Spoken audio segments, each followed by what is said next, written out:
This podcast is a member of the Place to Be Nation family. Visit us at placetobenation.com, the only place to be in your pop culture world.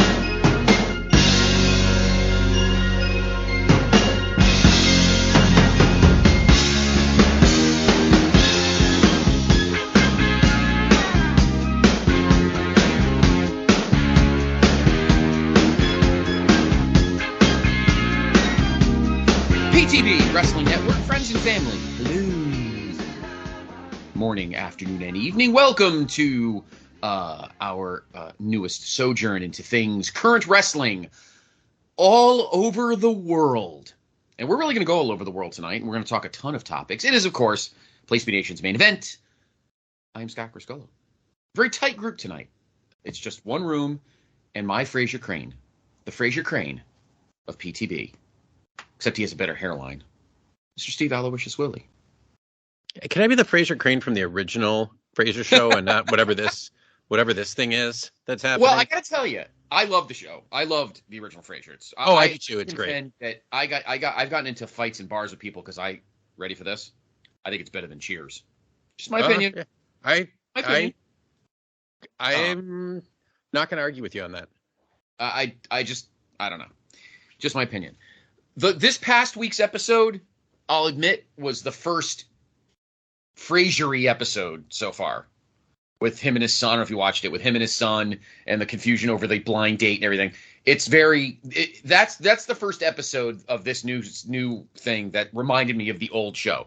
The first few episodes, I know that's kind of establishing the other characters, but it is not very Fraser-y until this one this past week. That's the first one for me. But I've enjoyed it. It's okay. I don't think it's too bad. I mean, unfortunately, obviously the dad died. Yeah. He's John Mahoney, great actor. The thieving father in Say Anything. In your eyes. That's such a Steve Wille movie right there, Say Anything. I could see you prompting. I could see you holding up the... Oh, was it? Yeah, one of the songs for prom was In Your Eyes. Oh, you lucky son of a bitch. Because the Night from 10,000 Maniacs, which I give respect for, whoever came up with that. I like that too. My prom song was Wonderful Tonight by Eric Clapton. Oh, sure. Yeah. Somebody voted a song by R. Kelly. Thank God it lost. My brother's and for some reason, the seniors were bringing 8th graders. It was really weird. My brother and my buddy Pat had the two cool, because I'm a Journey guy, like as you know. So my brother's prom song in 1985 was Open Arms. Oh, that's a good one. And my friend Pat's prom song in 1989 was Faithfully. So two epic Journey sojourns. Anyway, we could talk about unbelievable ballads of love and first kisses, 7 minutes in heaven, and all that. Just the two of us. We were talking off the air yes. earlier today, and how my son loves the song. Oh, it's awesome! It's a great song. I heard it coming from his room the other day. Like he was playing video games and talking to some girl, and all of a sudden I hear that song playing, and the original version too, and I'm like, what the hell is happening? This is amazing. And your son's 12? 12, and he's already understanding the greatness that is yacht rock, because yacht rock is what picks up women, not the crap music now. Yacht rock is what makes ladies swoon. Just saying. Yacht rock and Motown. Raising a smart son there. All right. Let's get down to fun. All right. Yeah. We got a nice cavalcade of topics tonight. I have them broken down here by promotion. We'll definitely talk some WWE. I got a few topics there. Little AEW, not a ton, because we're doing a special episode next week of Main Event. We are going back to back only because we're trying to get back on schedule. But next week we are strictly going to talk AEW, because we're going to preview Full Gear, which is coming up a week from Saturday in LA.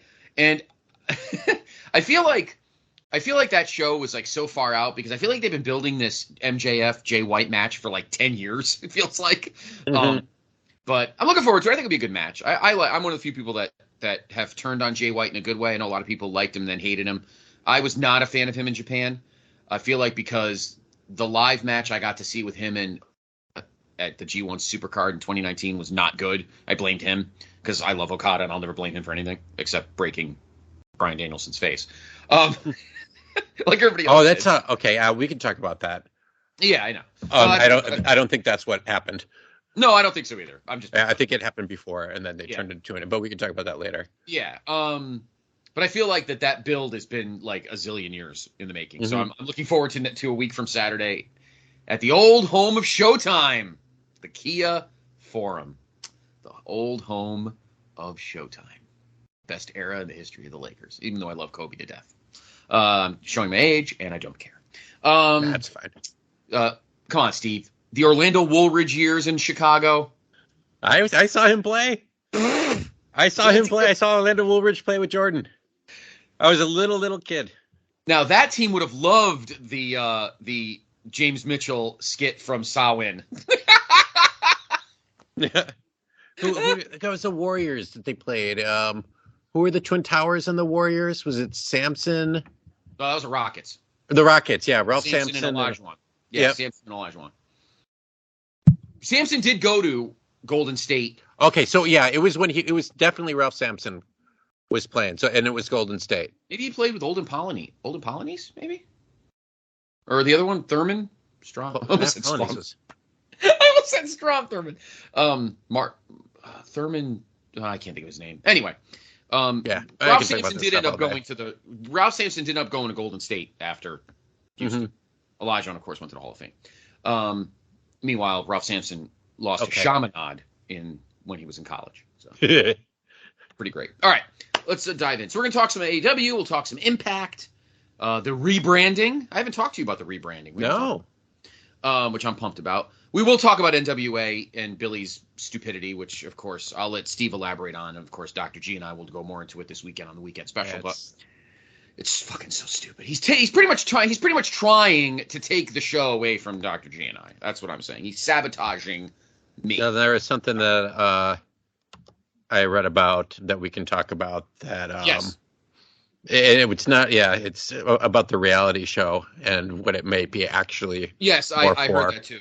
Yeah. So we'll get to that. That was like, well, that's telling.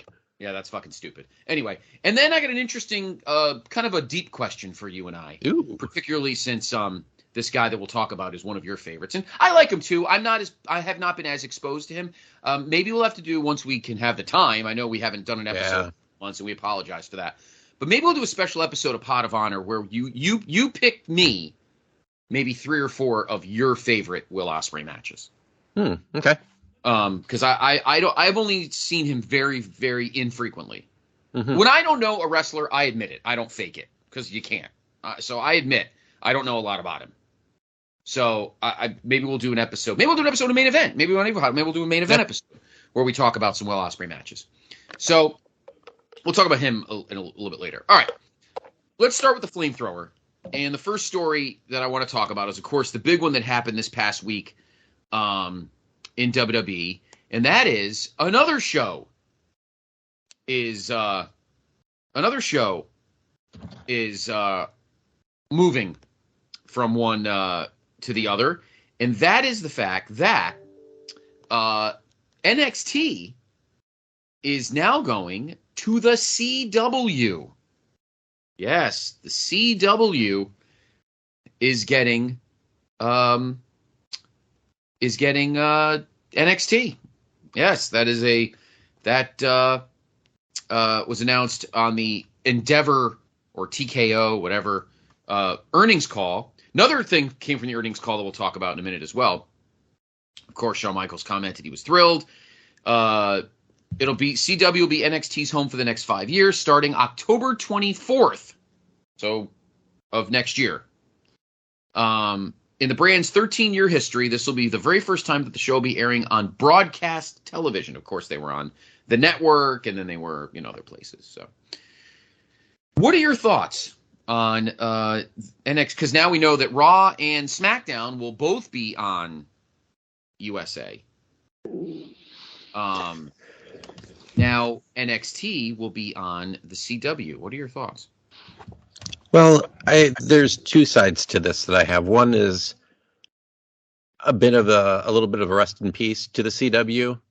Mm-hmm. That it's clearly a sign that they've gotten away from doing their own, television shows, and they've had some good stuff, like all the DC stuff, Flash and Arrow. There's a great show that they had called Crazy Ex-Girlfriend and Jane the Virgin, which they're excellent shows that are still on streaming. So I'm a little sad to see some of that go, because it's just it's just part of the way it is. Like, some of those shows haven't been on for a long time anyway, and so sports shows are where it's at, and that's where CW is going. They have the LIV golf, the Live Golf.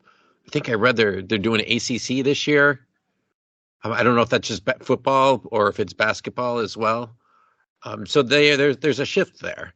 I'm happy for WWE to be on there because it's more homes than USA. It will be. I'm wondering if you'll see an increase in ratings because it's in more homes.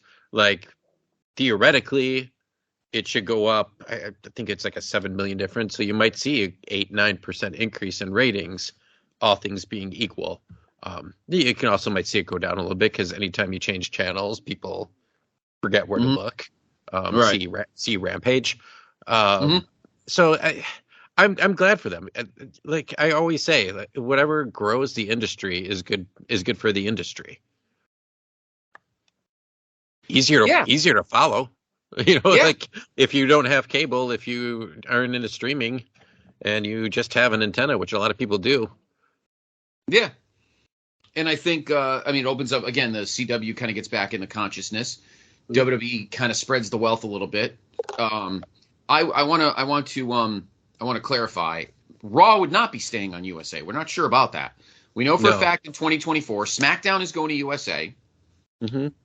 NXT is going to CW. Now, the future of Raw is currently uncertain, though, especially with stations awaiting the end of the NBA deals with ESPN and Warner Discovery before likely deciding what to do with professional wrestling such as Raw, Dynamite, Collision, and Rampage. Our good friend Mr. Thurston spoke with SE Scoops, and this is where they thought it may go.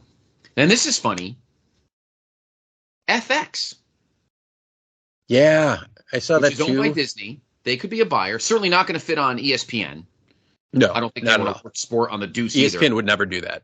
No, ESPN Plus is a possibility, especially with the network and what they were able to give to the cock. Maybe something could be built together with UFC when those rights are up. I don't know. Brandon, our man BT, noted there are a lot of moving parts currently to this situation, with companies aiming to buy and sell different networks, so it isn't clear where exactly Raw will end up, though with NXT leaving the USA network, there is more wiggle room for Raw to remain. What are your thoughts on that, Steve? And could there be a possibility Raw would be on another night? That's definitely a possibility. That's very unnerving.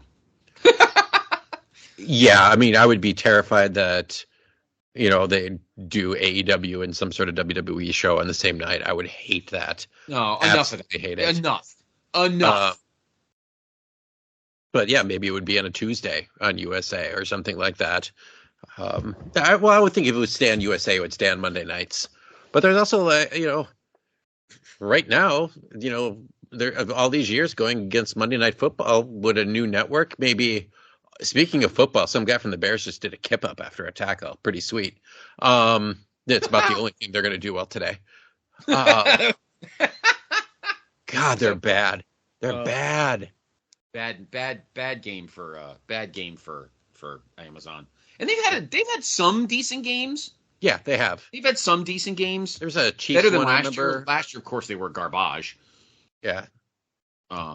This might be the worst primetime game in years in terms of teams going 1-7 and 2-7 teams. And here's the other thing too, Steve. On a side note, yeah. Didn't everybody know that both these teams were going to? Well, let me rephrase that. I think we knew Carolina was. I'm sorry to rub some salt in the wound. No one knew your team was going to be this bad, though. I knew Carolina was going to be bad. The biggest projections I saw were 7 or 8 wins. They weren't going to be over 500 after going 3-14. That is true. And at the moment, of course, let's see. Panthers are up 10-6. Yep. About 90 seconds to go in the half. Guy in the Bears just dropped a 4-yard pass that was right in his hands. and no one around him. It's good stuff. It's good stuff. Looking ahead now, since Nate's not here, we of course have to. Now, Amazon's got a very nice game next Thursday night. Bengals Ravens. Yeah, that will be a good one. That's a fun Bengals are coming around, and Ravens are having a good year. That game will be at M&T Bank Stadium. Wait, is it now called Ravens Stadium? It's not called M&T Bank Stadium anymore? I've given up. I know. Any stadiums, any names. Yeah, I can't believe that. I keep forgetting that the Steelers is now named after some fucking insurance company instead of Ketchup. Mm-hmm. It's fucking insane. Anyway, back to what you're saying. So, yeah, if Nate was here, we'd be going down the history of ratings for CW shows. Yes. You'd be checking out. Now, let's see. Speaking of Orlando Woolridge, what did TBS have in 1985 on Friday nights? Listen, TBS did the game because John Sterling, current Yankee announcer, John Sterling did the game on TBS when Bird scored 58 against the Hawks? Mm-hmm. In like 85 or 86. Bird dropped like 58 or something. What did Reba do during? How did she do during her last season when she hopped over from the WB? What did the Kung Fu reboot do? I forgot there was a reboot. So I mean, I think any network that gets it would be stupid not to leave it on Monday. It's just ingrained in the wrestling fans' consciousness. Do not put it on Wednesdays. It's a dumb idea. It has nothing to do with Raw better than Dynamite, or just don't do it. Why are you mind fucking us like this? Just let us watch our wrestling. Nobody cares anymore about ratings, and this isn't 1997. Okay? Nobody cares. I'm sorry. I am so tired of people talking about ratings. Yes, I love you, Brandon. You're a OG from here on this show, and I love you to death. I don't. But that's his business. Like for Brandon, like let me support what he's doing. Like someone like a Meltzer or a Brandon, or those they're in the business of studying wrestling. When it's like you and me talk, like who cares? Who cares? Like as long as they're doing good enough to be on television and have money for all the companies. Because the other problem is, too, Steve, Raw, the deal with Hulu is either about to end or has ended. I think it has. So we can't get Raw the next day, and I think the gap on the cock is like 6 weeks.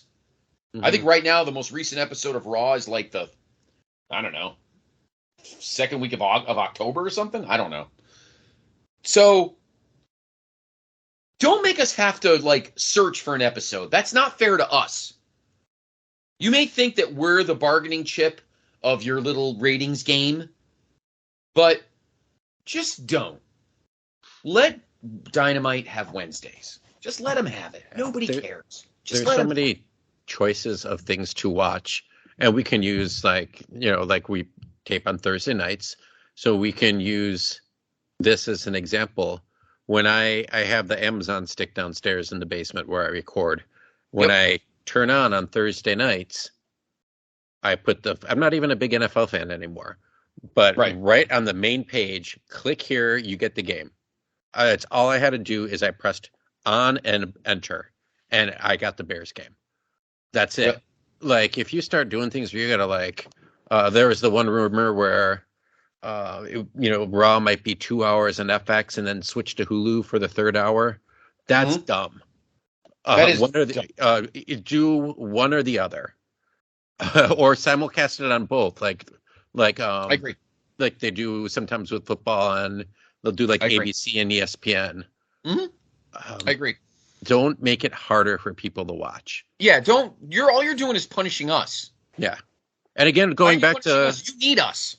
Going back to AEW with Rampage and how much that show struggled with being on Friday night and having to move for the NCAA tournament so much, and then for the NBA playoffs, the show was doing okay. And then once that started happening and they were moving nights, and then they had to go on at 5:00, and then that's when they started that big plunge that they're just now starting to get out of, because they're actually making it a show worth watching now. That's ultimately AEW's problem is they're on a network that is flush with sports. Mm-hmm. That's their problem. But we'll talk about it. We're right now it's WWE's issue we're thinking of. AEW has their own set of problems involving television, which we'll get to another day when they're not really on the chopping block at the moment. But we will talk about them in a minute and something dumb they did last night on Dynamite, but we'll get into that. So we'll see what happens, where Raw would go if USA didn't want to keep them. Very interesting. Very, very interesting. But the big news, of course, NXT will be on the CW instead of another wrestling network, a wrestling company, which we'll talk about them in a minute. Speaking of the earnings call. Speaking of the earnings call that which is yesterday or earlier? Was it Wednesday or Thursday? I was looking for the article. Okay. Sorry, I found it. Okay. And because there's breaking news regarding that too after we go over that. Okay. So Vince McMahon's return to WWE to facilitate a sale to Endeavor, this is Cultaholic, was not going to come without its own unique set of problems. Now the sale's going through, and WWE and UFC are together, and they are TKO Holdings. Vince's position within the new company has been routinely scrutinized, and new SEC filings by TKO giving an insight into how McMahon is viewed within the corporation. From TKO, the latest SEC filings by TKO have McMahon listed as a risk factor, a detail that was not present during the last SEC filings 2 months ago. These new risk factors admit that McMahon's position as executive chairman of TKO's board could have adverse effects in terms of negative publicity and potential earnings losses. The special committee of independent members of WWE's board of directors investigation into allegations of misconduct by Mr. McMahon and any further allegations and investigations may have an adverse financial and operational impact on our business performance. On June 17th, I'm not reading this whole thing. Bippity boppity, boopity boopity bip bip bip. It's a whole bunch of gobbledygook. Mr. McMahon's membership on our board could have adverse financial and operational impacts on our business. That's a big sentence. Yes. And within the last couple hours, news has come out that Vince McMahon is selling $700 million of his stock in TKO. Wow. That came right about at the end of, 2 o'clock Eastern to 5 o'clock Eastern is when it was announced. And the TKO stock dropped 5% after that happened. TKO is going to buy back 100 million of that 700 million.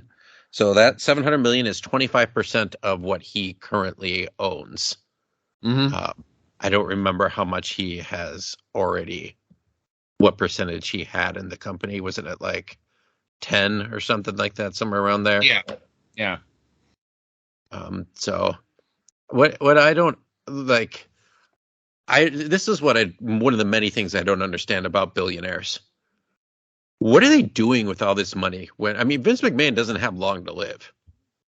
So he just cashed out $700 million. You can't take it with you. Like, what are you doing with all this money? I know. It's the same. It's not just Vince McMahon. I'm not like being like, oh, Vince McMahon, I don't like anybody. Bezos, Buffett, Yeah. What are you doing? Cashing out $700 million. Like, if you gave me $700 million, I'd I would fund like every single one of my friends, lives and still have 600 million left over. I know. And I wouldn't know what to do with it there either. No. It's just like, here you go, Scott, here's $1 million. Do what you want. and still have 699 million. It's incredible. Like, when you think of it at that big of a scale, what you could do with that money, and how for them it's just like, oh yeah, we're just gonna sell my stock. And I feel like when this was finalized, and I was trying to look it up, that there was similar language in the agreement, not as many sentences and paragraphs as this time around, but that there was something like one liability was possible payouts that they were going to have to make, for Vince McMahon, and that so far he has already paid all of them. But the worry was, future lawsuits and the like. But this is, this is being picked up by more news outlets and not just wrestling news outlets. And then, sure enough, 2 days later, after the fact, he's selling a quarter of his stocks in the company. He doesn't have power in this company. He doesn't. He's in a position he is not used to. Whereas before he owned both sets of stock, he pretty much had every single decision got to go through him, which is why he was able to force his way back on the board to begin with. Right. But they can easily push him out. Very easily. Yeah, definitely. And I guess he just wanted to cash out. Yeah. I guess he thought he could still run the shows and stuff, and he can't. Nope. It is clear that Ari Emanuel loves Triple H and wants him to run the company because he's probably better suited to handle the current wrestling climate. They like Nick Khan because he's the money guy, and he's got a vision as well. And then you got Dana on the other side. Dana's Dana. So I think right now everything is kind of in its current place, So Vince is just kind of being pushed out, and now it's the time to just take whatever billions of dollars you somehow have and do something with it, sleep with it, bathe in it. I don't know. That's I said this before on the show, but I really want to see. I would love to see what his daily life is like now, when he's not running these shows. I'm sure he's still in contact with stuff, but what's the relationship like with him and Shane? And you don't see Vince going to Shane's kids' football games or anything like that. No.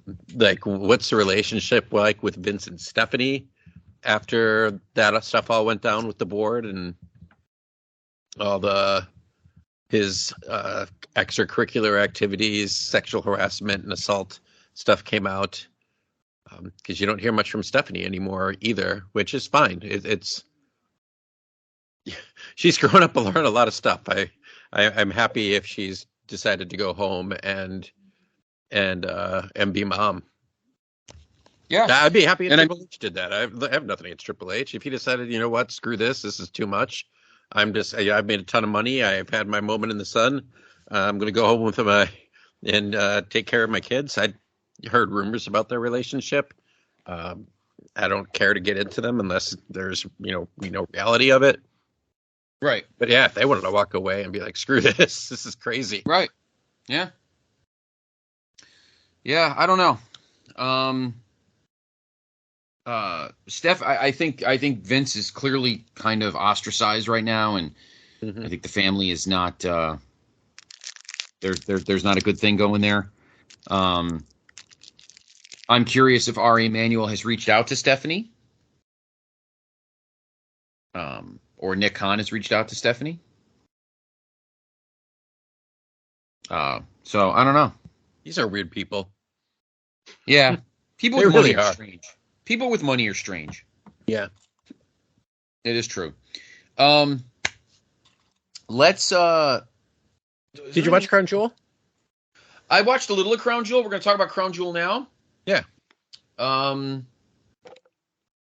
There's one other story I wanted to get into.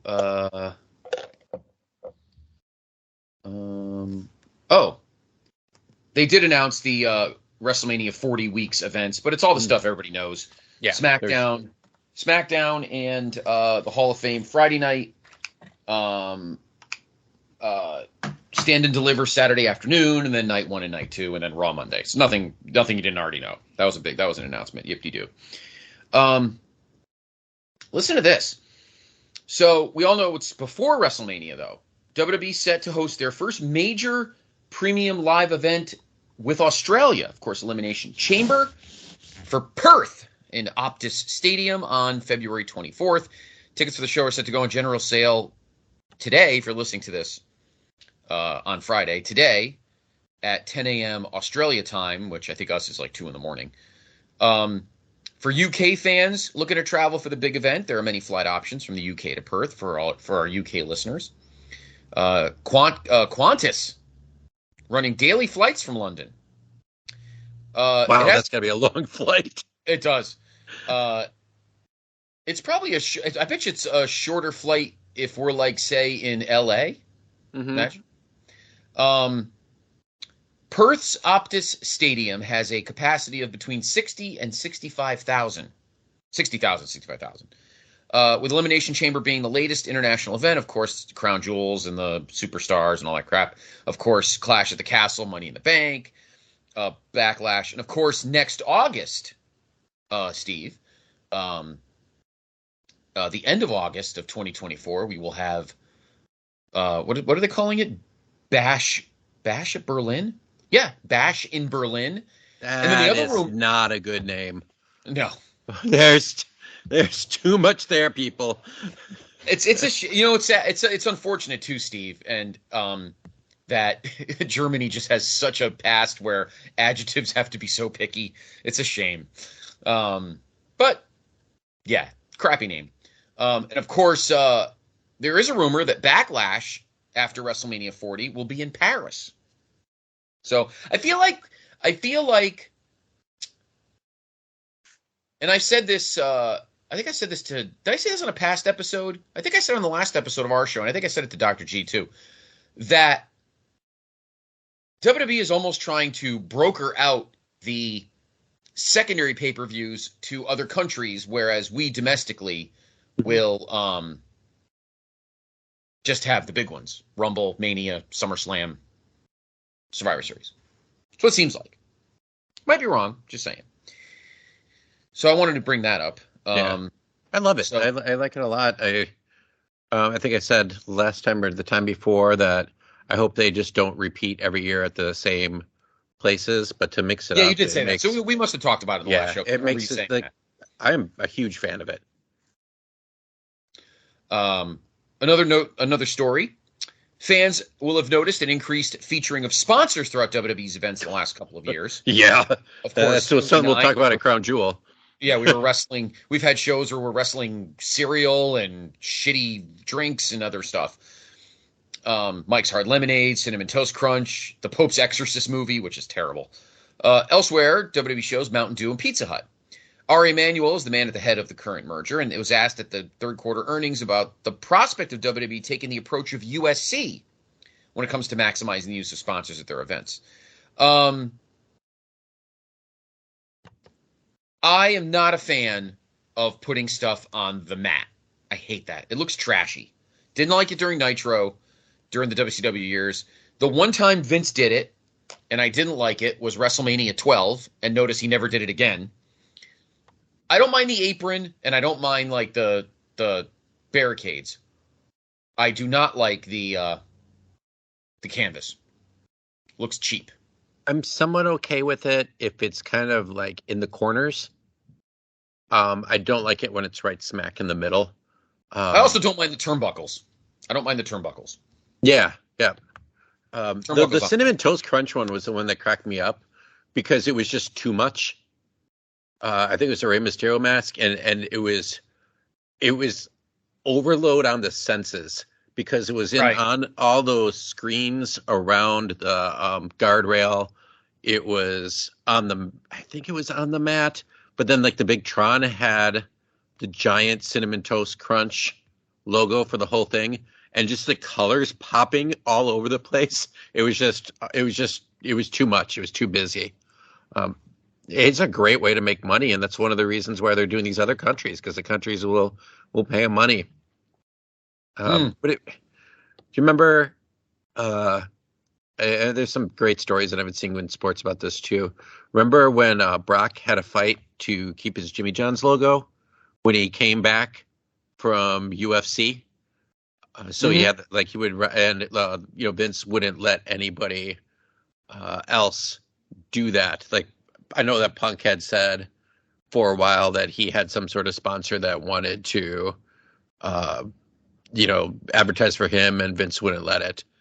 Right. Yet. I'm sorry. This Bears game insane. They're not even. It's just all Jason Kelce. That's all they're doing. For the entire second quarter has just been talking to Jason Kelce, and now the halftime show is Jason Kelce, and trying to get him to talk about Travis and Taylor. His brother is not in Argentina right now. No, that is the big story. That's what they asked him. They asked him that in the middle of the game. The game was going on, and they were just had a shot of the booth, and they're like, "So, is your brother in Argentina?" And he's like, "I don't." He's like, "Leave me alone." No, I don't know. Anyway, it's just interesting that they've gone from no, wrestlers can't have any of this stuff to, and both companies do this too. Not saying AEW, they have their fight nights, or not fight night, their FanDuel stuff on the mats, and they have Street Fight coming up that's in correlation with a big video game release, and they on the NXT versus AEW a couple of weeks back. It was sponsored by Rick and Morty because I think the season premiere was on that, so that's why they had like 40 minutes, the first 40 minutes commercial free. So it's both companies do it. It just, that stuff cracks me up because for years and years it's like, no, you can't have logos on jerseys of advertisements. Did you see the guy that got the hockey player that got busted for gambling and is suspended for half a year? And and the team on the jerseys advertises for a betting site. Yeah, like on the helmets and stuff. Like, hello?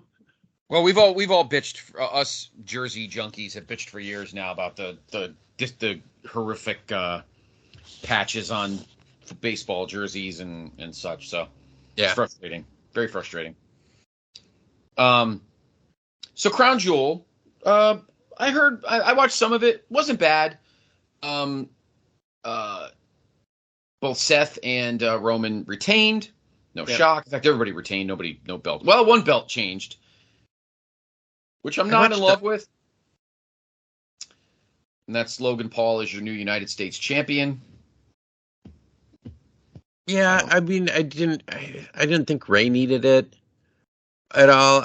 It's the same thing, right? Like Logan Paul then brings views to the product, right? They want it to be more mainstream. Right. If you watch the Pat McAfee show, I had that on the other day when I was home with my kid who was sick, and he has like WWE stuff in front of him. So it's I get the idea behind it. It would be. I don't know how often he's going to be on. You already have that part-time guy with Roman Reigns who's not really around much. So now you have, Logan Paul doing it. Gunther came out that he can't go for 6 months to any of the other countries because he's working on his citizenship. Right.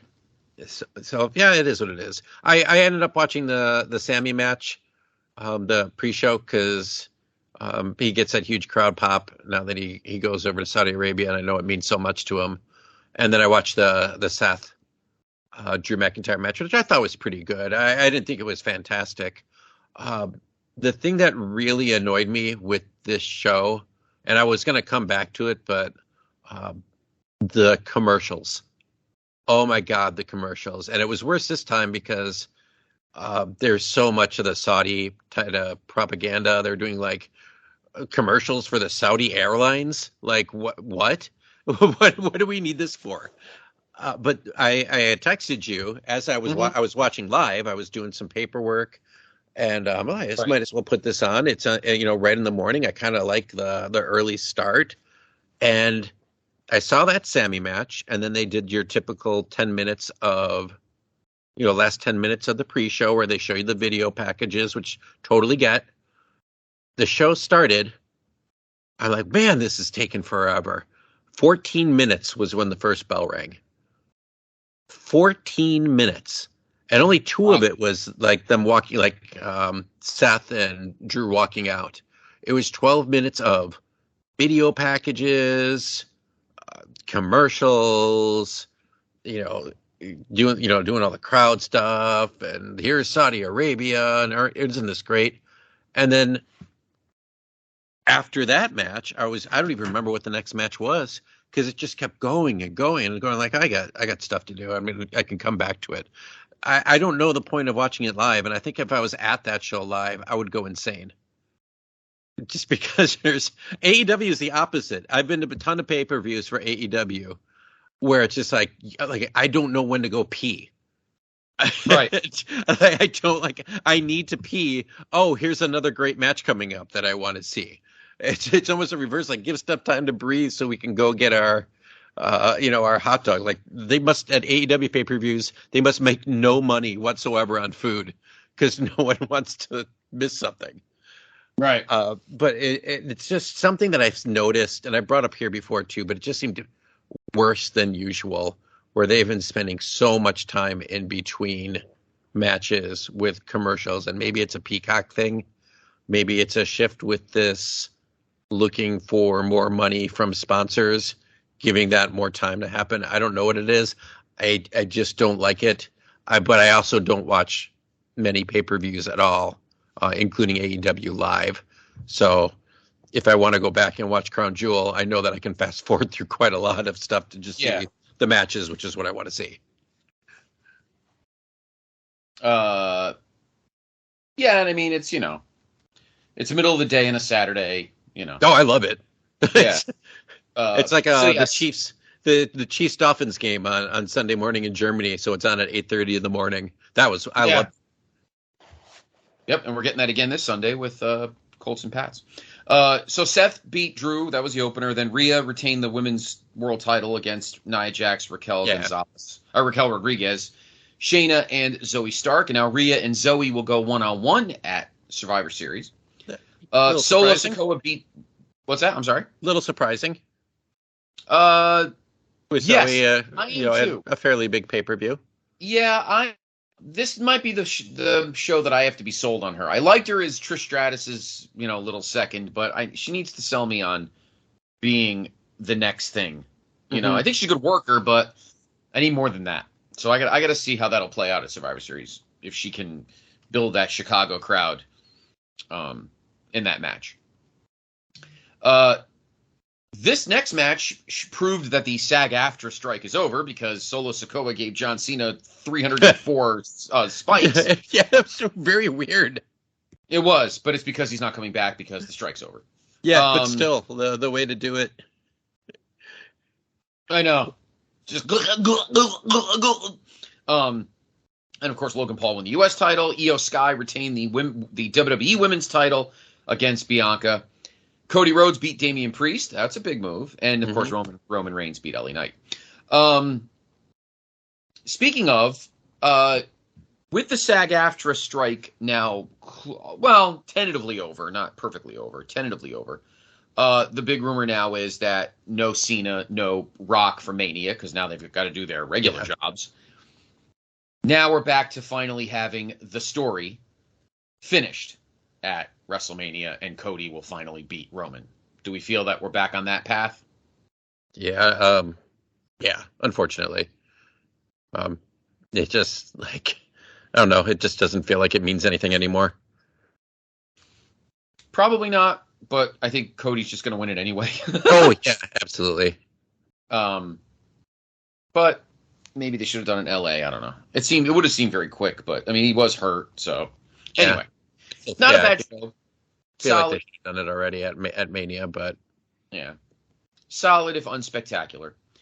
So now we move on to Survivor Series. Cody's on the cover, looking like the Stalker, one of his dad's best friends, Barry Windham. And then after that is a show I will be at, which is NXT Deadline, which is Saturday night, December 9th, from about half an hour away. The Total Mortgage Arena in Bridgeport. I was there for the last NXT show that was in the state, and that was Takeover 25, Takeover 25, which was Excuse me. Wow. I couldn't hold that in. Who needs a mute button? We're pros. Listen, I've had to deal with Rossero's allergies for 14 years. So I think one sneeze isn't going to kill anybody. The last time NXT was in Bridgeport, I was at that show as well, Mr. Willie. That was TakeOver 25 on my birthday, June 1st of 2019. That was when Adam Cole, beat Johnny G to win the NXT title. That was the first time I'd ever been at 2 straight NXT shows, because the previous show was TakeOver Brooklyn on Mania weekend, when Johnny retained the title in a fantastic match. That match in Bridgeport was good as well. What was the rest of that show? I think Walter won the. Did Walter win the UK title that night? Let me go back to that show. I think he did.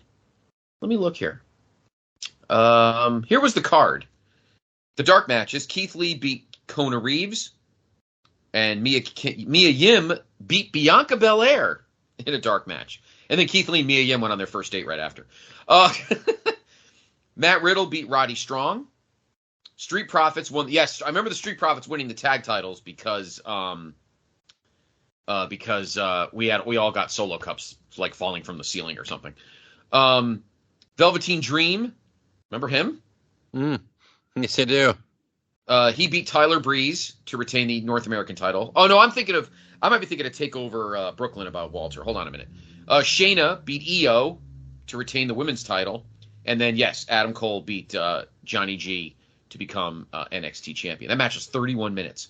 I believe it was the previous show, TakeOver New York, I think, when the Walter match happened. I saw that. That was Mania weekend in Brooklyn.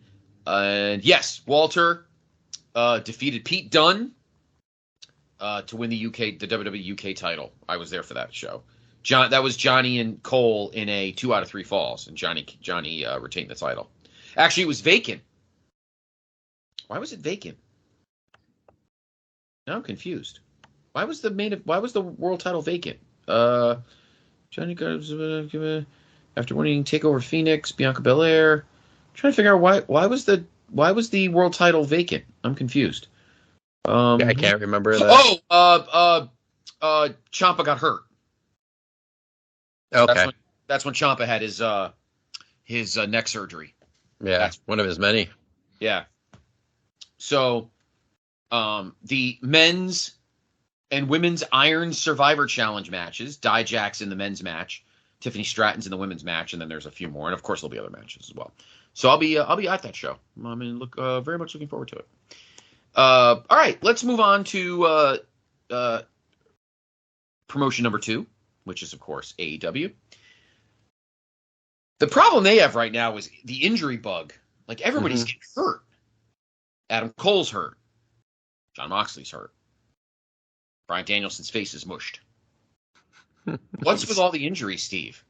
Should they be finally amping down and kind of wrestling differently on television than on pay-per-view, and not wrestling every match the same? What are your thoughts?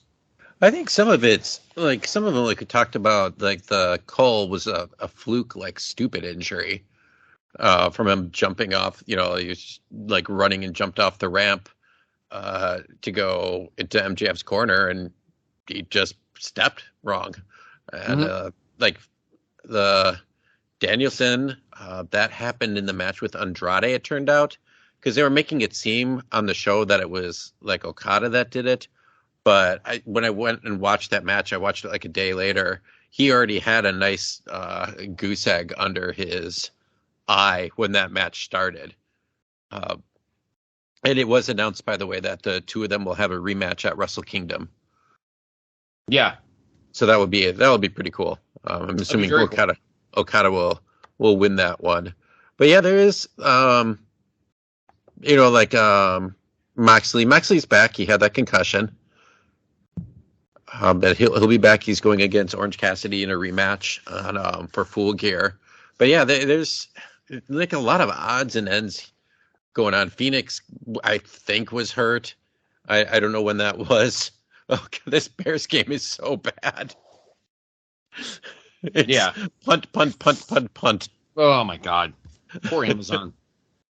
Poor Al Michaels. Everyone's criticizing him. Everyone's criticizing him for, like, sounding ambivalent to these games. Well, tonight, do you blame him?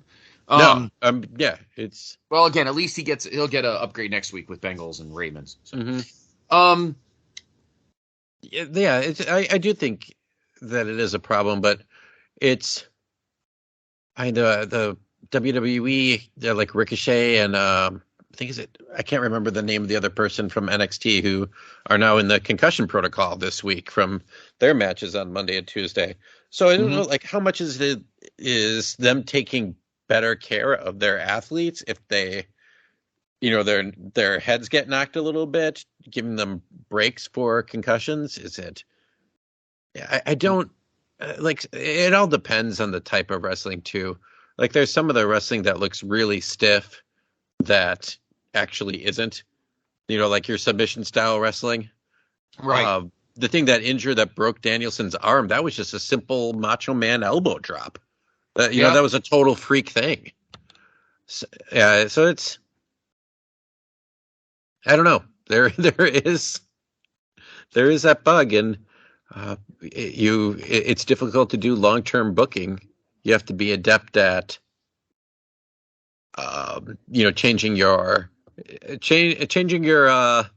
booking quickly in these cases, and it's part of the sport. It's just like it's part of any sport.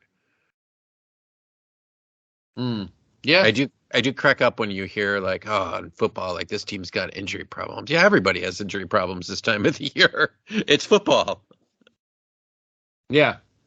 So, and it's, it's causing some, having to make some booking decisions or put them on hold. I have to say, though, I am in favor of, I like that they've kind of had to pivot to this MJF Jay White match for Full Gear. I feel like it's kind of old school booking, just kind of a natural progression and natural growing. Him carrying the belt around, the whole Gold Bullet Club, and I think it's been pretty fine. But I understand. It's a lot of and it's all main event guys. It's all big time guys. However, something happened on Dynamite last night that perplexed a lot of people. So Samoa Joe is defending the Ring of Honor television title against Keith Lee. Mm-hmm. He beats Keith Lee.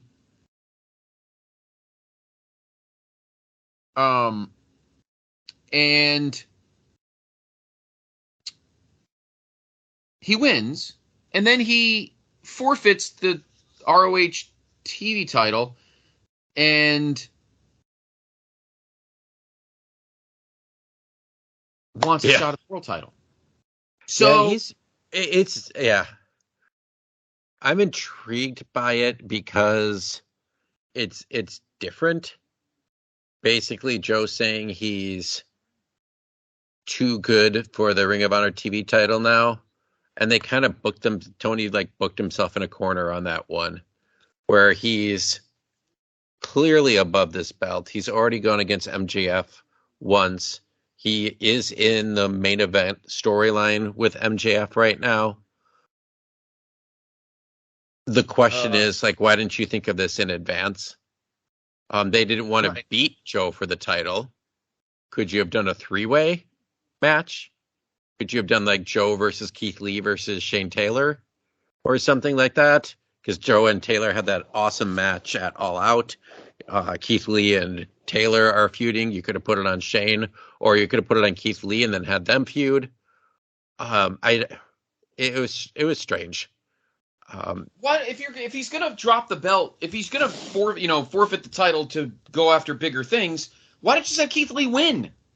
Yeah, well, that's why I said a 3-way, because if they want to have him be a credible threat and be one of the top guys on the program, they want to keep him strong by not losing. Good point. So maybe lose in a 3-way. That's what I'm saying. Right. Yeah, I saw somebody refer to it. Well, it's kind of like option C in TNA, basically trading in your belt for a title shot, but it didn't come off the best. But I don't think it's not going to hurt Joe at all. Joe is so great. Even as he gets older, he's just still such a monster, and he's one of the people in both companies, in both major companies, when he talks, you listen. Like he seems real. He seems like an Eddie Kingston type, or trying to think of like a good WWE one that like Roman Reigns, I would say. Like when he talks, you listen. Right. So I get the idea that they wanted to switch him to more main event. He's trying to tag with MJF because MJF has all these people coming after him, and so it's like Joe's like, "Hey, I'll help you. You know, you're gonna owe me, but I'll help you." I mean, there's just a lot of storylines involving MJF right now.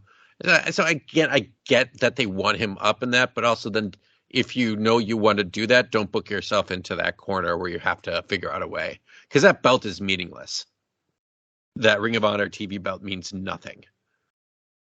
I mean, the Ring of Honor title itself means nothing. That doesn't mean much at this point. That's probably the only one. Was it a mistake? Was it a mistake for Tony Khan to buy it? No, I don't think it was a mistake to buy it. I think just by the sheer volume, like what Vince did with WCW, so much of it was just having all of that video, all of that footage, to own all of that Ring of Honor footage. I don't think he's utilizing it the best. I honestly think, and like Andrew Reich jokes that he thinks I could do a better job with it.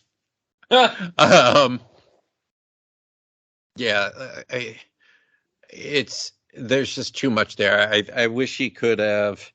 There's some rumors that came out today that CW had also contacted Tony Khan last year about having Ring of Honor on there, and I think he wasn't ready for that. Right. But I don't think he made a mistake by buying it. I think that it needs to be a little bit more thought out. Maybe just running it how it used to be, doing house shows and then a few major shows a year, and just letting some of the younger people get their reps, because right now all it is dark. It's just AEW dark. If you would look at the cards, it's AEW dark with a really good main event. Like this week's is Eddie Kingston and Angelico, which Eddie Kingston's going to win, but that's going to be a great match. Yes. I don't know. I feel like there's going to be a point where maybe it gets cut. I don't know. Eventually, there's going to have to be some kind of return. Because if this had happened to WWE, they'd be getting vilified for ruining the greatest promotion of the last 20 years. No, so it was bad before he took it over. It is what it is. He's already made his money back from what he said, just from the pay-per-views, the selling the tickets and the pay-per-views, that he's already made his money back on the purchase. Really, I didn't hear that. I thought he was still struggling. Maybe I was wrong. Oh, he only bought it for like $4 million. So true. like those the pay-per-views that he's done, the buys, and then the ticket sales for the shows, he's made it up already.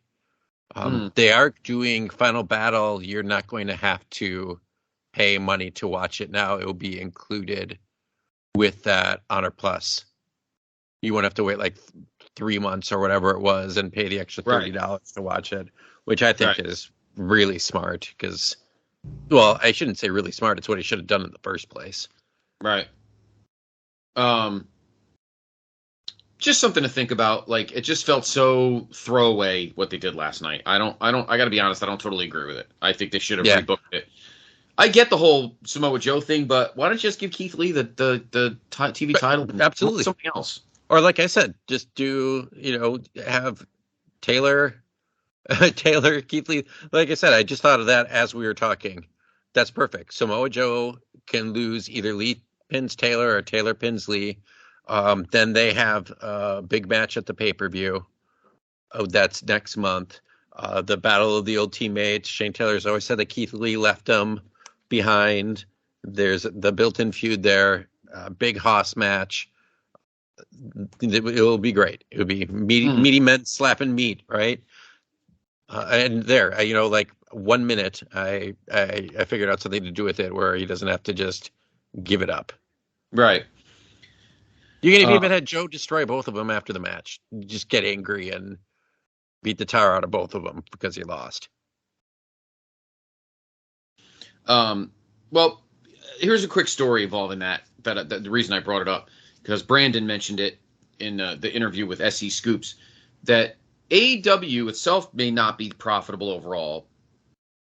And there was talk on how, as a company, they could cut costs and raise profits. One source told SE Scoops that there are a whole load of names signed to the promotion, with 158 in-ring talents alone, filling up an extensive roster, per the official AEW roster page. The source noted that whilst they hoped it would not come to that, offloading some names could be a possibility, especially those who are less needed. It was said that Tony Khan doesn't have any interest in engaging in mass releases on the scale of WWE, though, although it might be one you might want to do.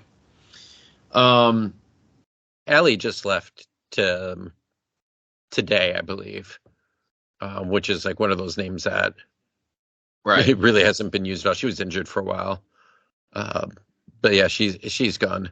And that's kind of been his thing. Like when contracts come up, maybe you don't renew some of the contracts. Another idea. Yeah. Another idea. Oh, no. So what's it again? You could see what? Oh, I can see her going right back to Impact. Probably. Another idea floated in the piece was axing ROH if needed. ROH currently airs on Honor Club rather than on any of the WBD or TV, and doesn't get a whole load of attention. Travel costs were another area in which it has been said that AEW could cut down, as their expenses reportedly exceed that of even WWE. Many more people, from what I've heard, fly first class in AEW than in WWE. Hey, good for them. Well, Steve, it's also not free. Yeah, well, remember what we were talking about billionaires earlier on? That is true, except there's not many of them in AEW. Any event, yeah, well, something to think about. Something to think about when it comes to Scott Hole. And a reminder, as we mentioned, join us a week from today, next Friday, the 17th. We'll have a special episode of Main Event where we will simply preview AEW Full Gear, which will be taking place a week from tomorrow at the Kia Forum in Inglewood. Yes, the former home of my beloved Showtime. And so we'll have that next week. We'll see who comes on. I kind of like this, not knowing who the next guests are. I love the mystery. Anyway, we will have a show next week for that. Since obviously we'll be off Thanksgiving week. What you and I have not talked about, Steve Aloysius Willie, is the rebrand. On January 13th in Las Vegas, Nevada, at Hard to Kill, TNA returns. Do we see Bruce? The Johnsons? Oh, God. Incredibly great Vince Russo, clean cut family humor? I mean, it did, because I watched that show. I enjoyed it, the pay-per-view. Yep. We talked about that last show. Yep. And I am more intrigued by TNA right now. I wish I could had the energy to go back and watch the last couple of years, maybe. It's watch some of their bigger shows. I'm intrigued about what it will look like. I hope it's just a change of, image, not a change in really what they're doing, more so just a change in branding. They want to go to bigger buildings now, go to more historic buildings, perhaps. Not even necessarily historic wrestling, but just like historic buildings in general, because they've been running really small places, and it's shown on their pay-per-view. It almost looked like it was on a soundstage, at some of these shows. So I'm not at first. My first thought when I saw it was like, ugh, gross, really. back to, all the negative connotation that came with this, but there was a lot of positive feedback and a lot of people excited by it. Yeah, so I agree.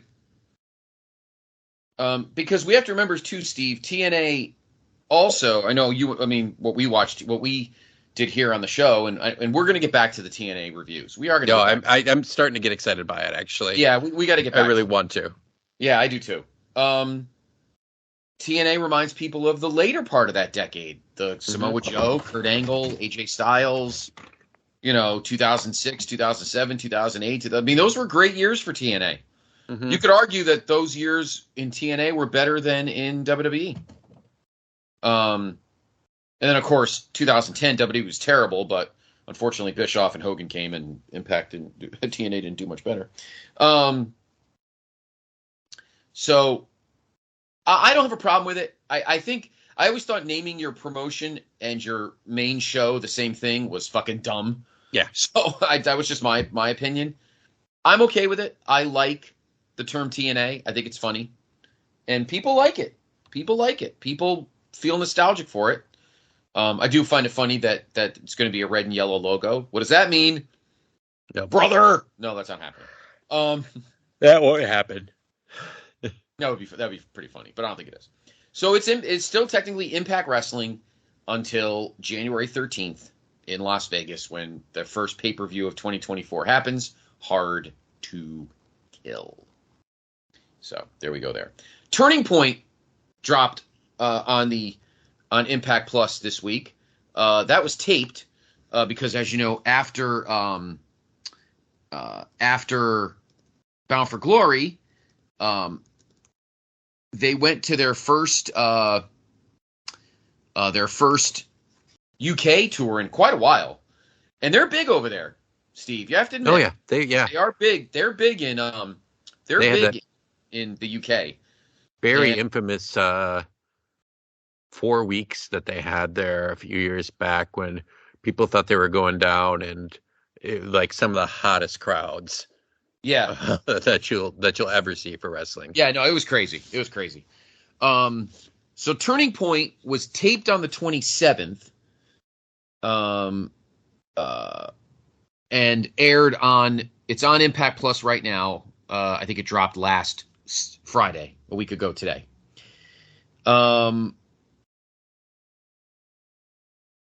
Grado and Rhino defeated Ryan Richards and Mike DiVecchio. That was a pre-show.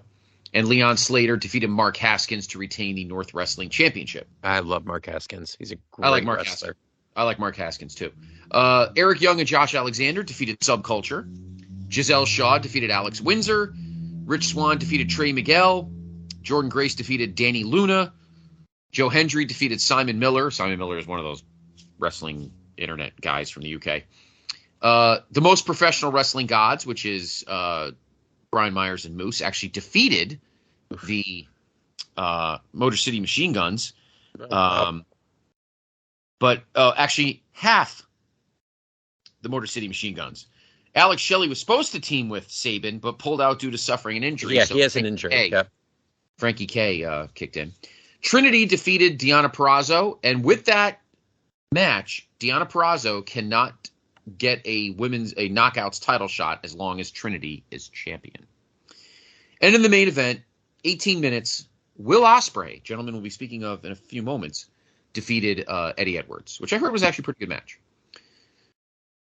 So that was the Turning Point show, and you could watch that on Impact Plus. And then they did a couple of that was in Newcastle, I think. They did a taping. Yeah, it was. They did a taping in, I think it was Glasgow. Then they did this show, which was in Newcastle, and then I think they did tapings in Coventry, I think. Yeah, Coventry. Okay. So their next show is called Throwback Throwdown 4. That's their comedy show. Yeah. Yes. It's the whole like making fun of the their fake storyline. The whole tummy. Yeah. Yeah. That is going to be tomorrow night. If you're listening to this on Friday, tomorrow night at the Don Kozlov Arena in Mississauga, Ontario. And then Final Resolution will be the last show of 2023. That'll be an Impact Plus show. You'll get that. You don't have to pay for that unless you have Impact Plus. If you have Impact Plus, you don't have to pay for it. And then, it looks like the 4 main pay-per-views you pay for Impact, like separately, is Hard to Kill, Slammiversary, Bound for Glory, and there's the 4th one, which I can't think of off the top of my head. There's a 4th one. The rest are all Impact Pluses and Fight specials, which if you have both of those, don't cost you any extra. So. Throwback, Throwdown 4. So the next real show will be Final Resolution. And then Hard to Kill. And then Hard to Kill will be the first big show for the TNA era of 2024. Okay. Before we get to the last top, I wanted to bring this up to you. I wanted your opinions, and again, you'll hear more of these stories from myself and Dr. G, George Robolino, this weekend on the PTB Weekend Special. So obviously, NXT is going to the CW. Those talks were accelerated when NWA made the biggest creative mistake of their lives at NWA Samhain, which was actually overall not a bad show, when James Mitchell was doing bumps with a bunch of people at a table. I don't know who in that company thought that was fucking funny. Someone tells me, I know Billy's the last word. I get that. So he's not held harmless. I have a feeling that was James Mitchell's idea. I don't know why. I just feel like it was. There's no doubt that he was involved in it somehow. Yeah. I was telling you before, I was at the ECW show, waiting to go into the arena when an ambulance showed up because he was trying to figure out how to do a gimmick with fireworks and blew part of his hand off. So that's the type of guy we're dealing with here. Yeah. I mean, he's been good in the business. He's brought a lot of cool stuff. He's done a lot of cool stuff, but like, why? Yeah, why? Like, what? I don't understand. What is the purpose of doing something like that? Yeah, I didn't get it. You're not making money. That's not leading to a match. That's, ECW did a lot of that stuff too. It's like we're doing, in TNA, we just talked about like some of those shows we watched. Like, why? Like you think that's like a cool factor? And then just not thinking that, hey, we're really close to this TV deal. Maybe we should be on our best behavior. Yeah, I just didn't get it. And then the thing that kind of bothered me too was hearing that, as this stuff is in danger of now being pulled and maybe just put on the CW app, which, I mean, no one's going to watch it then. There'll be less people watching that than YouTube. Yeah, pretty much.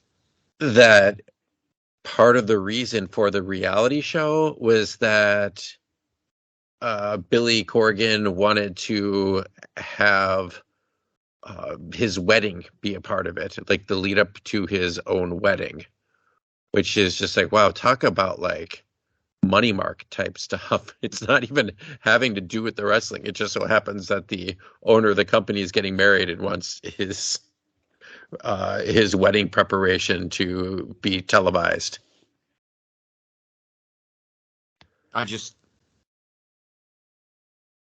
Who's gonna watch that?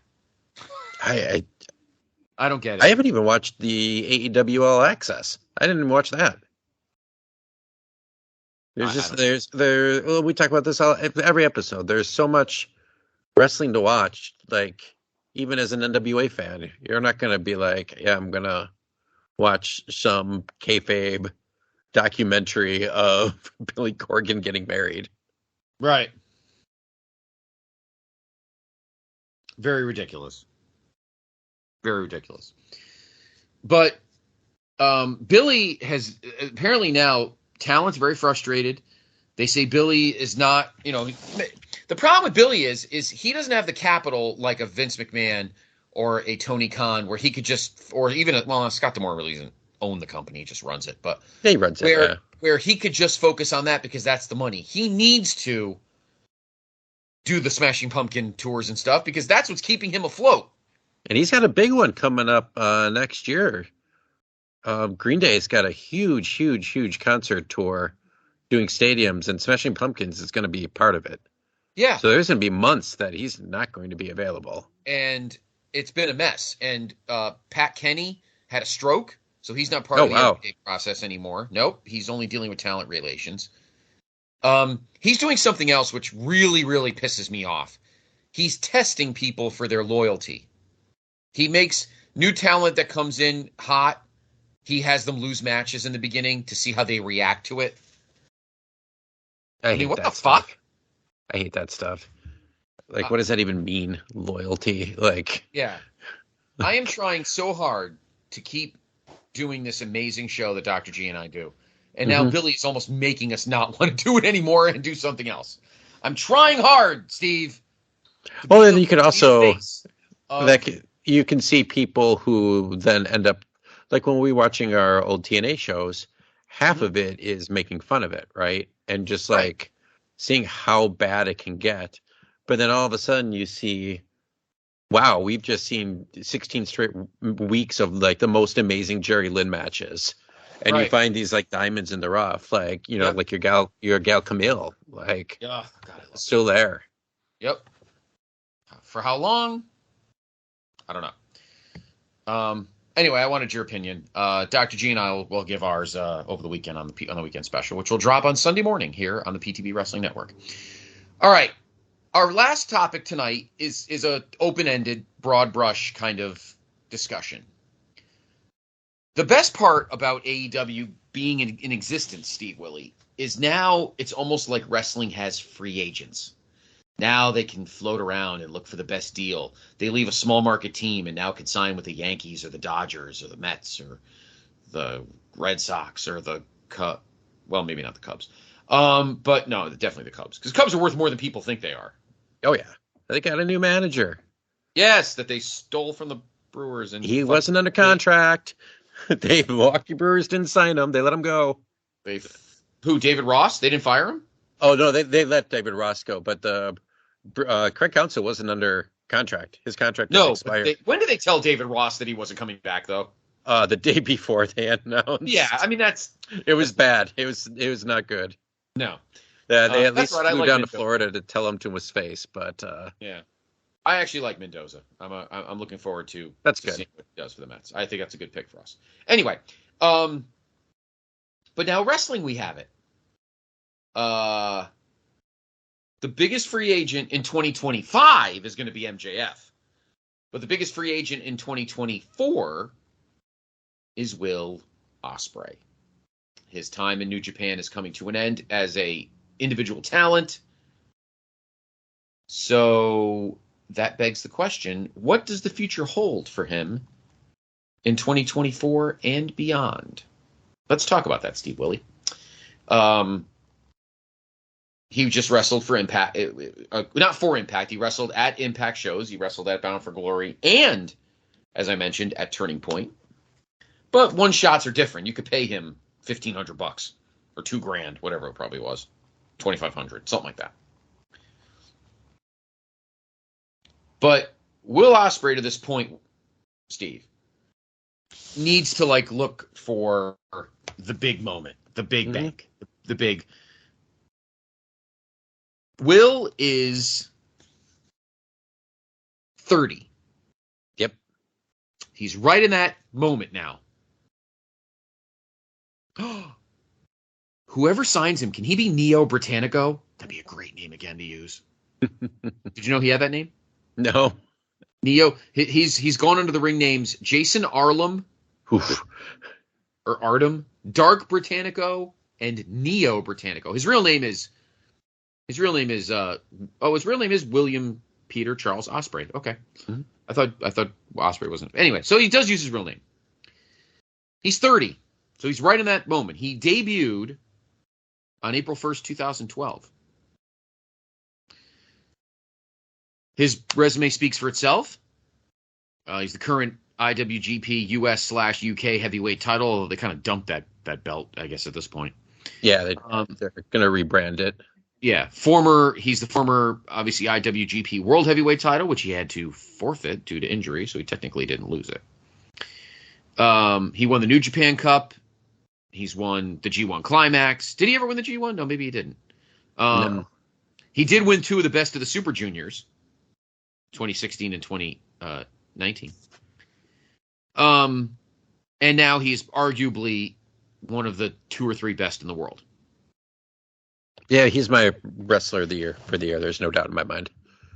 He just had another unbelievable match against young Shota Umino this past weekend that I haven't seen yet, but it's already got a 9.53 on Cage Match, which is unreal. That's unreal high. Of course, he was in Progress for 7 years. He also worked on the indie circuit in the UK. He wrestled for Rev Pro. He still wrestles for Rev Pro. Yeah. Bounces around. Of course, he started in 2016 in New Japan. He won the junior heavyweight title in 2016. Obviously transitioned into the big time. He's part of United Empire. The guy's a stud. I think we're safe to say he's fucking stud. Of course, he wrestled for AEW briefly. Match here, match there. Guest stars. Yeah. Yep. Same thing with Impact. I mean, if I were him personally, I know what I would do. I would do one of 2 things. He's been diagnosed with autism. Did you know that? That's really not surprising, actually. And ADHD. Yeah, that's interesting. Maybe he'll need you to be his you could be his manager. Imagine Steve. I've talked to him before.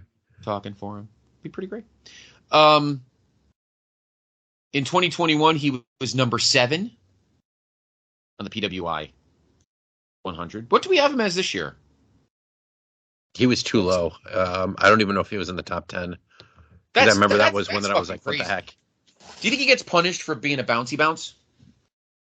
Maybe punished for being New Japan and being like an American in New Japan, or not American, but like a foreigner in New Japan. Like Vader? Yeah, because that's true.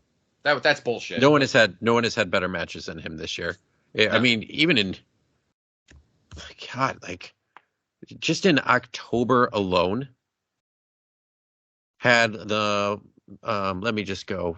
Yeah, just in October alone, he had a match on AEW, which was Jericho, Omega, and Kota Ibushi versus Takeshita, and Sammy Guevara. Then he went back to Japan and had the match with Sabre. Actually, that was in England, but it was for a New Japan show that Meltzer gave 5.5 stars, and it was 9.33 on Cage Match. Then the next week he had that match with Bayley on Impact, the pay-per-view, which was again unreal. He had on the 27th at that house show, the match with Edwards that's getting rave reviews. That's just in 1 month. He had those 4 matches, and then had this other match just on the 4th of November versus Umino that I haven't seen yet. That's getting rave reviews too. Like, most people don't have those kind of matches in a couple of years. If I were him, I would do one of 2 things. Either I would just find one place to stay, and just wrestle every couple weeks or something like that to save your body a little bit. Mm-hmm. Or I would go all in, no pun intended. Join AEW, but he's a big enough guy. I think that he would be able to, with AEW, do something like Moxley does, where Moxley will work Sami Callihan's promotion because they're longtime friends. They came up together, and he'll do some New Japan Strong stuff.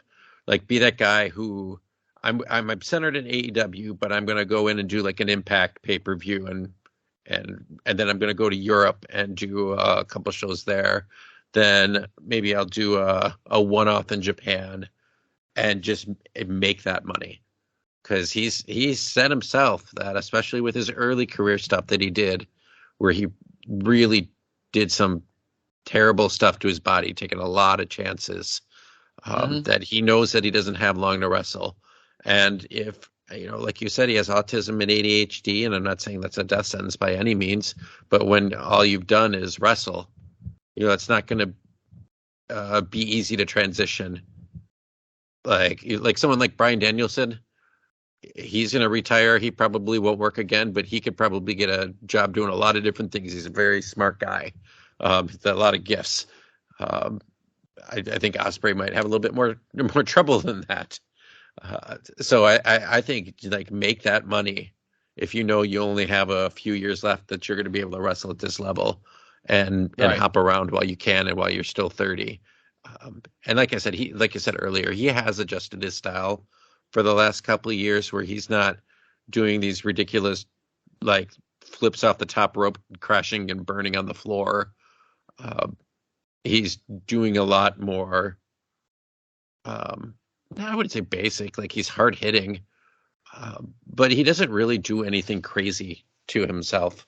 I would say like if he's not like a lucha guy who's landing on the back of his neck or anything like that. He used to be landing on his neck all the time. I'm looking at we're talking about awards too. And he's never been number one on the PWI. I'm looking at Dave's awards. Wrestler of the Year in the last, when do you think he became like Will? 2017? Let me check real quick. I mean, you know what I mean? Like, when he really came out around that time where people started knowing and seeing more who he was. Because he started, 16, like 18, I would say. 2018, I would say, was when he first started being more known. And then 19 is when he started really picking up in New Japan full time. All right. So that's kind of his kind of switch of, he started slowly switching to like who he is now. Right. So in the last, since 2017, here's who Dave has had for, I know it's the fans. Yeah, it's his readers that vote for that. Yep. This perplexes me though. 2017, they voted for Okada. 2018, they voted for Kenny. 2019, they voted for Jericho, which I thought was fucking ridiculous. That is weird. 2020 for Mox, 2021 for Kenny, and 2022 for Mox. You're telling me that none of those, like the fans in any of those last 4 years, I think Will wrestled circles around all three of those guys, to be quite honest with you. Well, and it's interesting that you say that because I didn't know, I don't really follow those that much, but Dave's readers are criticized for being all about like, oh, they're all the hardcore fans and stuff like that. Well, clearly they're not. In this case, if they're voting for, Mox is pretty like darn mainstream. Now, this I didn't realize. There's another award called Most Outstanding Wrestler. In that one, Will has won twice. Okay. 2019 and last year. And if I remember correctly, because I bought a few of his almanacs that someone put together, like they're really cool. You would like them, but it has all the awards in the back. And if I remember correctly, outstanding wrestler is more for like your in the ring work, whereas like the one that's in like Moxley one, it's for everything. It's like a combination of the both. And then they have like a technical wrestling award, which is more like Danielson or Zack Sabre type stuff.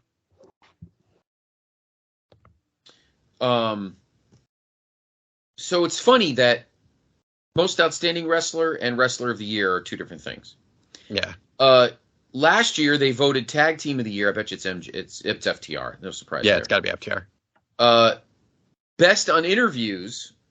Will's not a talker per se. No, MJF's got it the last 2 years. Promotion of the Year, AEW's won the last 3 years. No fucking shock. After New Japan won it for 8 straight years.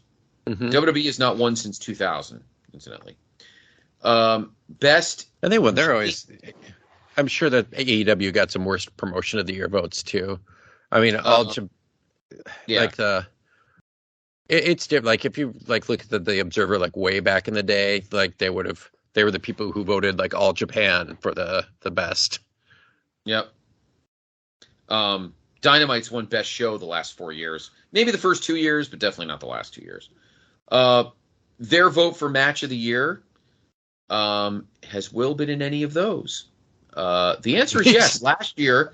Okay. What's that? I was going to say he's got like 4 potentially this year. Well, he could like sweep the whole thing. I know. He's done it twice. Mm-hmm. Him and Takagi in 2019 at Best of the Super Juniors final. Okay. Yep. And then last year, him and KO in the finals of the G1. Mm-hmm. And I think it's almost a foregone conclusion. Something of his will win match. It's either going to be, it'll probably be one of the Kenny matches just because more people have seen that. I need to go back and watch the first one, but the match he had with Naito at the G1, even though I knew who won, I popped out of my chair, like cheering 2 or 3 times. And it takes a lot for me to do that when I already know the result of the match. What about him in Speedball? Yeah, that was a great match too. It wasn't like match of the year, but I loved it. And I didn't know who was going to win that match. I figured it was going to be Ospreay, but it's like he honestly can't have a bad match right now. Every match he's in is at least good. Yeah, no, totally. I'm going down the awards and looking for the crappy. Did he win Best Technical Wrestler? No, probably not, because he's just more like strikes, and he's put on a lot of weight than what he used to be. He's a legitimate heavyweight now. He's probably like 210. Danielson won Best Technical Wrestler 8 years in a row. Yeah, they renamed the award after him. Your boy Zach won it 7 years in a row. Mm-hmm. And now Danielson's won it again the last 2 years. The Best Brawler's named after Bruiser Brody, and of course they gave that to Moxley. There's no WWE guys here at all. This is garbage. No, I'm just kidding. Ronda Rousey won for something. What'd she win for? Oh, most overrated. Oh, what a shock. How about most underrated? Let me guess. AEW guy. Takeshita. Or Takeshita. Oh, Takeshita? Yeah. Takeshita. Well, I mean, with WWE, it's almost like they don't allow for that kind of... Like, they're not going to allow, like, a 40-minute match that's not heavily storyline. Because that's kind of Dave's readers are going to be a more in-ring type stuff, right? Mm-hmm. And they don't really allow people to step out of that WWE style, for lack of a better. And like when NXT was around, the original incarnation, well, not the original one, but when you had like Asuka and, Cole and Ciampa and all those matches were all right up there in the final voting for match of the year.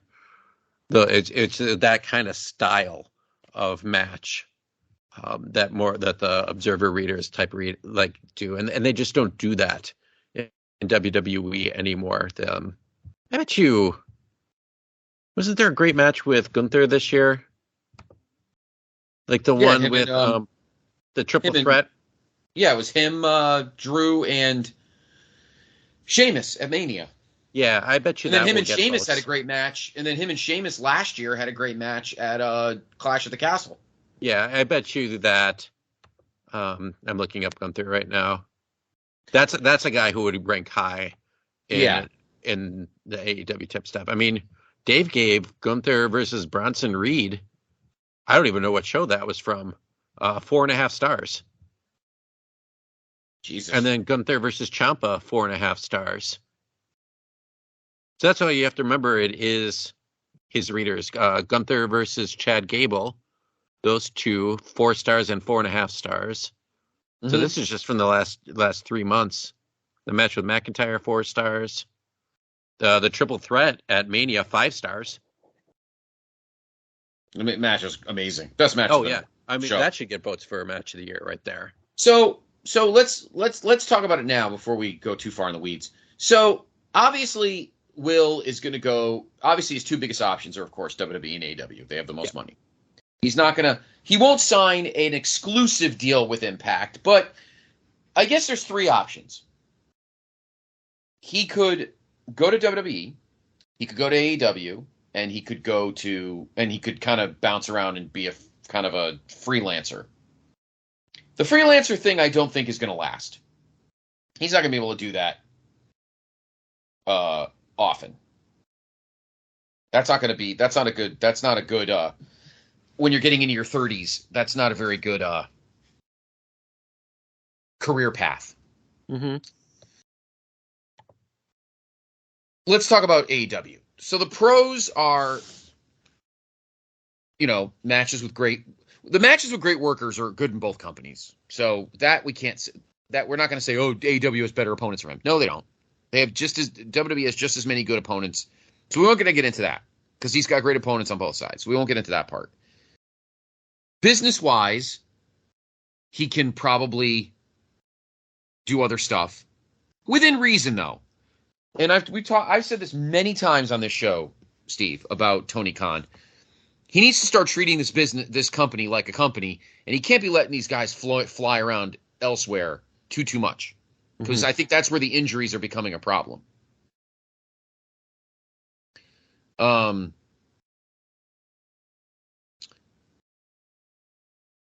So yes, I think he'll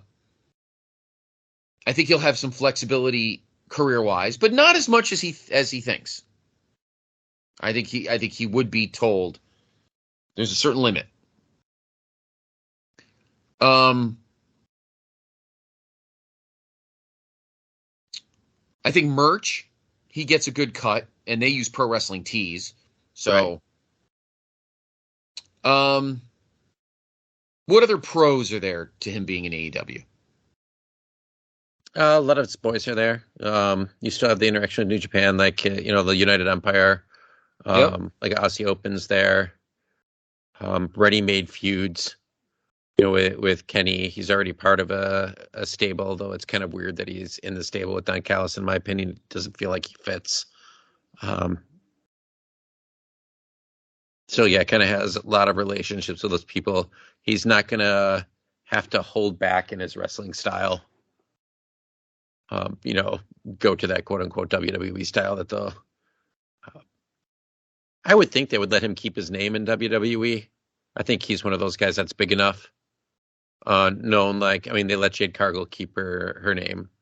I feel like if MJF wherever went, there's the joke of what would they call him? I think they would let him be called MJF. He's too big of a character at this point. Right. What are the cons? The cons. I think there's so many kind of those, like those guys that I like, those like the kind of indie darling guys that have become bigger that you could get lost in the shuffle. They have so many guys who can wrestle at an incredible level in ring that you have to do something else besides just that to stand out. You have to have a little bit more in terms of character. Toni Storm, I think, is a perfect example of that. A really good wrestler, but she's come up with this amazing character right now that has become one of the best parts of AEW. And at some point you can just be the guy that has great matches. So I think that would be one of them, just kind of having one of the best wrestlers in the world and just getting lost with, not a storyline or anything like that. Mm-hmm. I think that would be a big one. Wrestling, he kind of wrestles every week in Japan, though, but you can kind of take nights off on some of those tag matches. But, the pressure of having like banger match every single week, if you're doing singles or tag team matches, like going out and having 4-star matches every single week could hasten the tearing apart of his body. Mm-hmm. Again, there's things are thrown out here. I can see that's where he's probably going to go. Would be if I could put money on it, that would be where I would say. It would also depend though what else he's allowed to do. All right. Now, what are the pros and cons of him signing with the flamethrower of World Wrestling Entertainment? Pros, probably capability of having a higher end deal. The upside in terms of cash would be higher for a straight up contract. I think the cons would be the travel. People maybe not knowing who he is when he starts. He's not Cody Rhodes in terms of name value.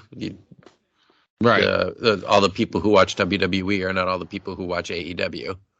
Mm-hmm.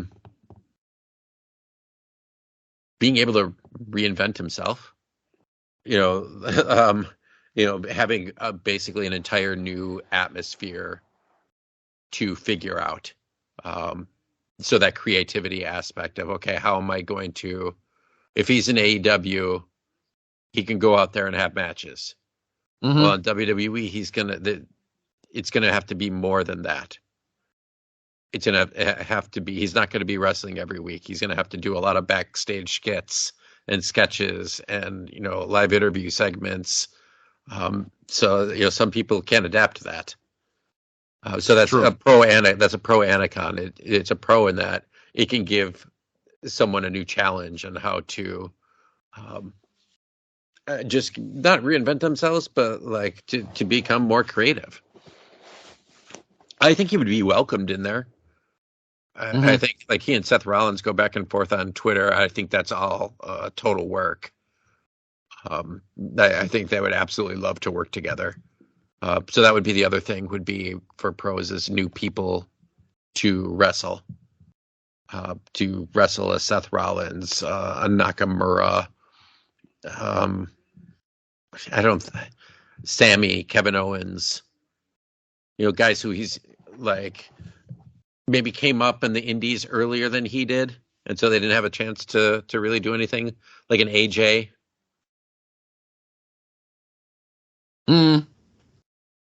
That'd be fun. I think, and listen, everyone can say what they want. All In is an amazing show, and I think it will grow as a show in the future. Big money at Wembley, big crowd, but nothing is WrestleMania. Uh-huh. And he gets a chance to,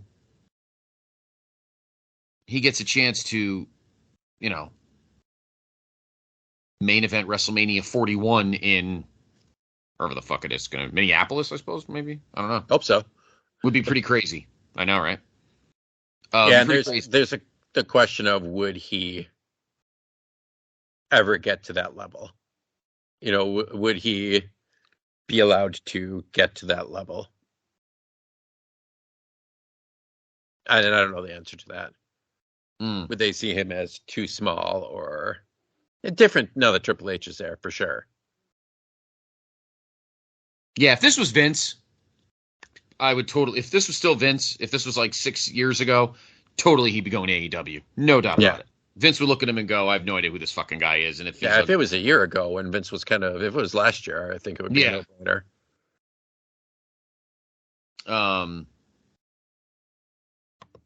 I still think like my bet is that he's going to end up in AEW just because of the people he knows.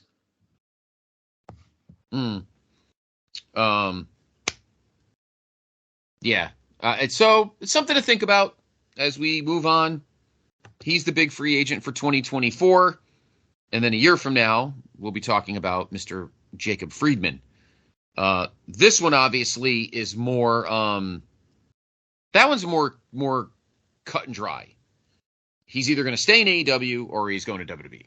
And he's already had pictures of Triple H, so that'll be fun and annoying to look at over time. Mm-hmm. Steve Aloysius Willie, this was a lot of fun. It always is when I'm with you. You can follow Steve on IG. Yeah, I just threw up some pizza there today. You did. I didn't realize it was from All Out Weekend. I forgot to put it up. You throw up some fine Italian casserole, sir. Nah, I love when Steve does that. But he's here, and you can, he's on a ton of shows. We'll get to a pod of honor. Maybe we'll wait till the new year, and we'll start fresh. You and I got to sit and create a schedule. Yeah, it has nothing to do with how the show's doing or how much we like doing it. It's just we all got stuff going on. Yeah, of course. It's like that's on my list. Getting back in the TNA's on my list. There's so much stuff out there. Like, I actually had to ask a couple friends, like, hey, I have all these DVDs. Here's 5 choices. Please tell me what to watch because I can't decide myself. Yeah, exactly. And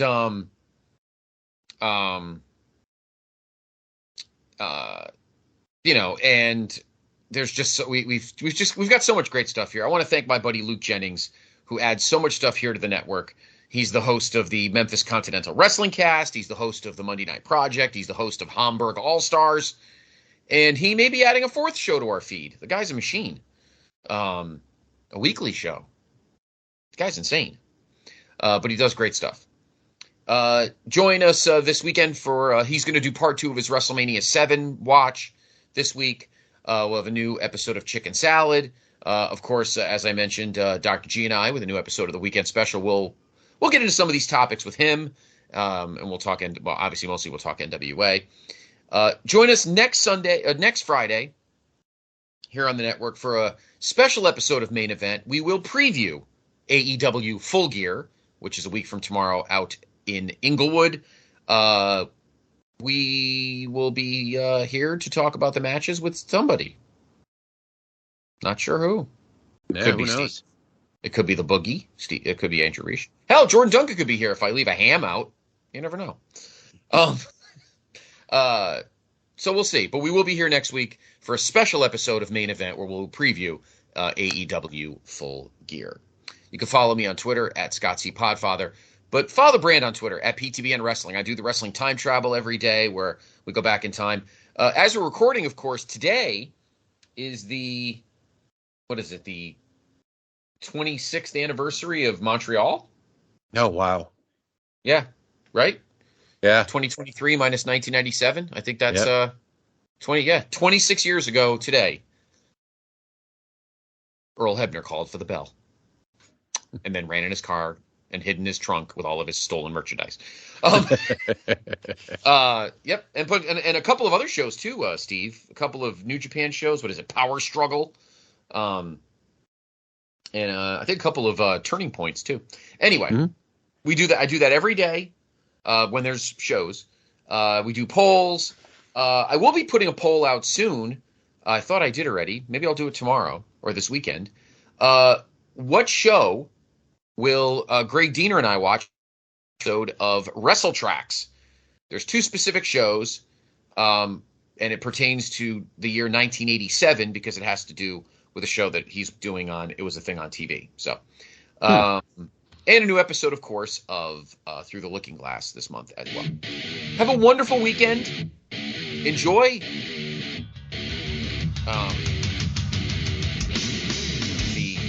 touchdown, throwdown, whatever it is. Touchdown, throwdown. Have fun with wrestling. Yes. And we will talk to you next Friday with a full gear preview. So for Brother Steve, I'm Brother Scott. You have been in the Main Event. We'll talk to you in a week. Woo! Hey, Steve. Well, I can't do it. If I'm not going to get one, I'm not giving one. Yeah, you go. Can't you see I'm easily bothered by persistence? One step from lashing out at you. Hear what else to get under my skin and call yourself a friend. I've got more friends like you. What do I do? Is there no standing anymore? What it takes, who I am, where I've been, belong.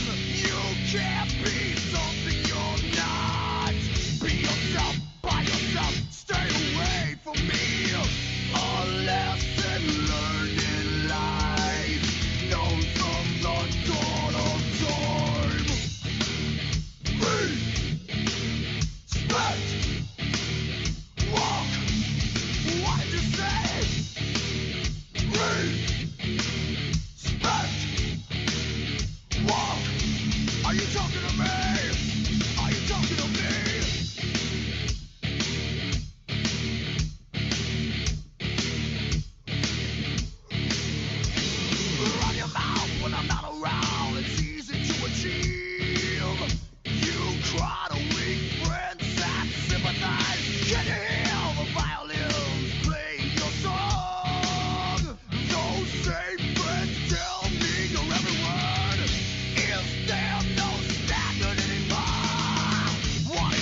me.